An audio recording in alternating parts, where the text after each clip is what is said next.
এই প্রচারণা ত্রয়োদশ জাতীয় সংসদে কেন্দ্র করে সারা বাংলাদেশে কিন্তু ইতিমধ্যে প্রচারণা শুরু হয়ে গেছেন। সরকারি নির্দেশনা মোতাবেক গতকাল অর্থাৎ 21শে জানুয়ারি নির্বাচনে রিটার্নিং কার্যালয় থেকে কিন্তু প্রতীক বরাদ্দ দেওয়া হয়েছে। স্বশার রাজনৈতিক দলের যে প্রতীক আছে এই প্রতীকের বাইরে যারা স্বতন্ত্র প্রার্থী ছিলেন তাদের পছন্দের প্রতীক কিন্তু পেয়েছেন।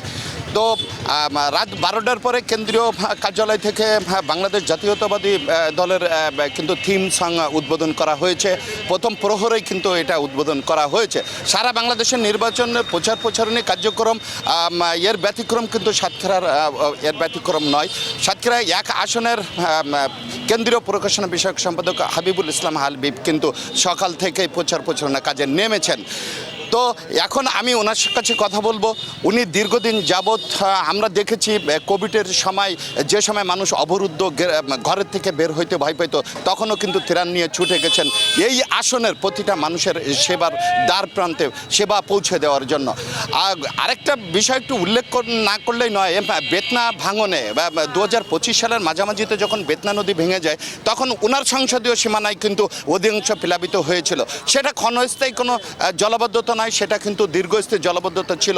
তো এই সময়কালীন মানুষের পাশে যাওয়া, মানুষের পাশে থাকা, সমগ্র সময় জনগণের সাথে সম্পৃক্ততার পুরস্কার হয়তোবা জনগণ আগামী 12 ফেব্রুয়ারি জাতীয় নির্বাচন যেটা অনুষ্ঠিত হতে যাচ্ছে সেই পুরস্কার হয়তো জনগণ তাকে দিবেন, এমনটাই কিন্তু আশা করছেন হাবিবুল ইসলাম হাবিব সাহেব।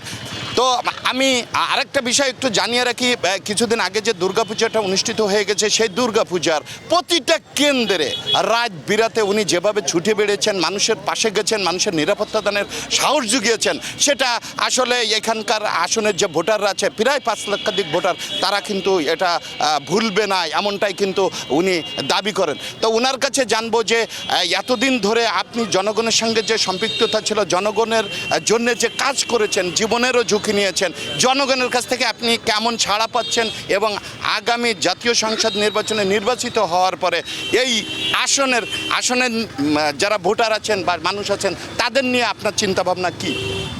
আপনি সবই বলেছেন যে করোনাকালীন সময়ে আমাদের কলরোয়াতলার 24টা ইউনিয়নে গিয়ে ত্রাণ দিয়ে অভূতপূর্বভাবে সাহায্য করা, সহযোগিতা করা, তারপরে দুর্যোগকালীন সময়ে আমরা হেল্প করেছি। আপনারা জানেন যে আমরা তো দীর্ঘদিন জেলে ছিলাম, একটা মিথ্যা কেচে 5 বছর আমি কারাগারে ছিলাম। স্বাভাবিক কারণ আমাকে এই জনগণ থেকে বিচ্ছিন্ন করে রাখতে পারেনি। জনগণ থেকে যখন আমি মুক্তি পেয়েছি তখন কলরোয়ায় এসেছি, লক্ষ মানুষ আমাকে সম্বর্ধনা দিয়েছেন। পরবর্তীতে আগের দিন পাটকেলঘাটার মানুষ, সর্বস্তরের মানুষ, লক্ষ মানুষ চুকনগর থেকে পাটকেলের মতো লাখো মানুষের সমাবেশ করেছিলাম। এতেই প্রমাণিত করে আমি যে কাজগুলো করি জনমুখী মানুষের ভাগ্যের উন্নয়নের জন্য। এবারের দুর্গাপূজায় গত 2টা মুক্তি পাওয়ার পরে 2টা দুর্গাপূজায় এবারে 242টার মধ্যে প্রায় 200টাই পূজা মণ্ডপে আমি গিয়েছি। এটা 4 দিনের মধ্যে যাওয়া সম্ভব না, সারা রাত ধরে তারা আমার জন্য অপেক্ষা করেছে। এই তো পাওয়ার, এইভাবে পেয়ে কাজ করেছি, এখন কাজ করছি এবং এই মনোনয়ন পাওয়ার পর থেকে রাত দিন আমরা আমাদের এলাকায় মানুষের কাছে দাঁড়া যাচ্ছি। এবং যেহেতু এই এলাকাটা একসময় তারা দাবি করে আমাদের ইসলামীপন্থী দল, আমি বিশ্বাস করি সেই এলাকায় আমি আমার ধারণা সর্বোচ্চ ভোটে পাবো বলে আশা করি।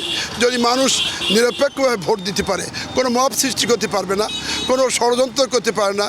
সাইলেন্টলি কিছু কিছু কাজ হয় যেগুলো আমাদের অজান্তে, সেইগুলো ধারণ করে ইতিমধ্যে দেখছি ফেসবুকে অপপ্রচার দিচ্ছে। এই অপপ্রচারকারী আমরা না, আমরা হলাম সত্যের পক্ষে, ন্যায়ের পক্ষে, ইনসাফের পক্ষে। সেক্ষেত্রে আমরা যা করি দৃশ্যমান, অদৃশ্য শক্তির সাথে লড়াই করা তো বড় কঠিন।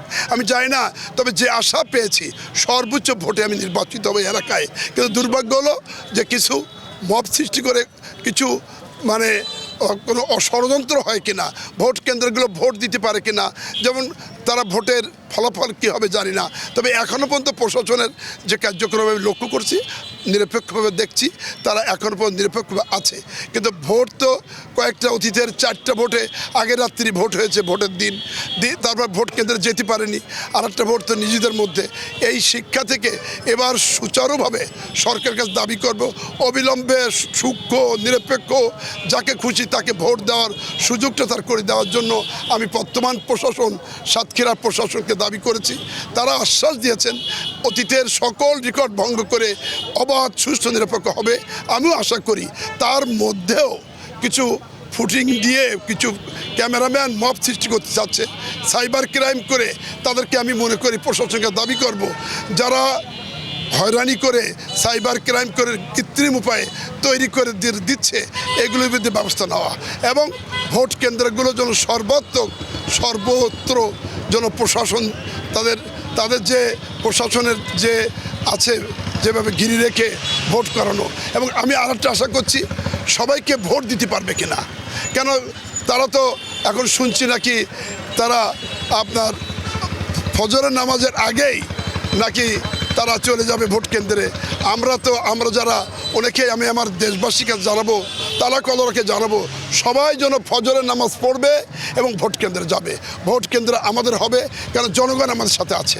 ইনশাল্লাহ বিপুল ভোটে নির্বাচিত হবে। তো যেমনটি বলছিলাম যে জনগণের সম্পৃক্ততাই যে সুন্দর এবং আগামীর সুন্দর বাংলাদেশ বিনির্মাণে যে একটা চাবিকাঠি, একটা সুন্দর বাংলাদেশ সৃষ্টি হতে পারে, তার জ্বলন্ত উদাহরণ হোক আগামী নির্বাচনে নিরঙ্কুশ বিজয় হোক, এমনটাই কিন্তু এখানকার মানুষ আশা করেছেন। Mashiur Firoz, Asian television, Satkhira.